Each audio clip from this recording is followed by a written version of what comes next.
in an open guard type of situation. If he's sitting forward, then I'm going to have to deal with that and pass him accordingly. There's other ways I can go for passes.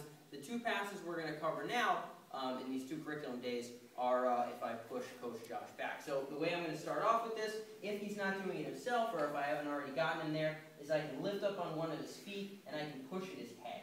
So I generally don't like to grab the collar when he's on bottom unless I have some funky, cool setup. Generally, this is putting me in more jeopardy than him.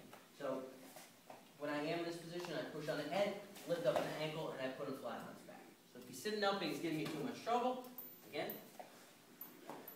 I'm here, I snipe it at my angle, I take whatever foot's closest, boom, I control it. Now I'm here.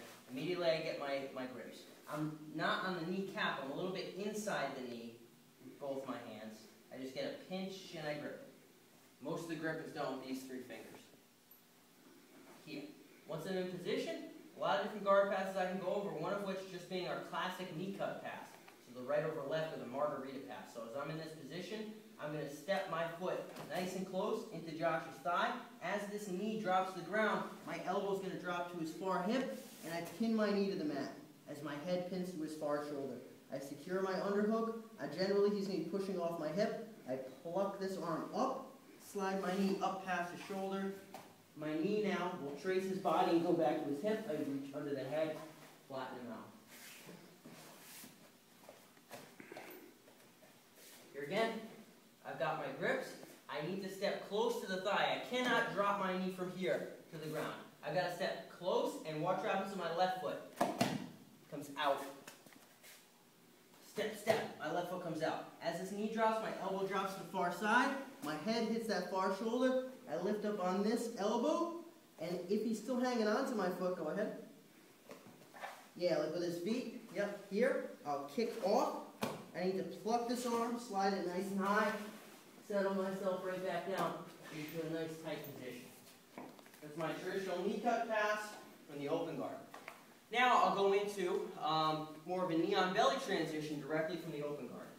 So I got my same grips, pinches on the inside of the knees. I'm here. What I'll do in this position is I can push Josh's knees into him a little bit. As he kicks back out, what I'm going to do is the following. So he's kicking back out. I'm going to now immediately allow his legs to pass me. So as I allow his legs to pass me, I'm going to step this leg, my left leg in this case, out to the side. This leg of mine is swooping and landing directly at his stomach, at which point I can settle at the collar, clamp, find my way right into a side control or right into a knee on belly, depending what I want to go into. So as we're here again, boom, I have my lead leg. Now, before I kick that lead leg back, I need to step this one out. So I come out, now my lead leg will kick back. As I move his legs back, it'll swoop through. My knee comes up at a 45, almost pointing towards his far armpit. I'm controlling, driving into him with this knee. Most of my weight through the knee. This foot is totally flat. My leg is almost completely straight, not totally, but almost completely straight, like a rudder.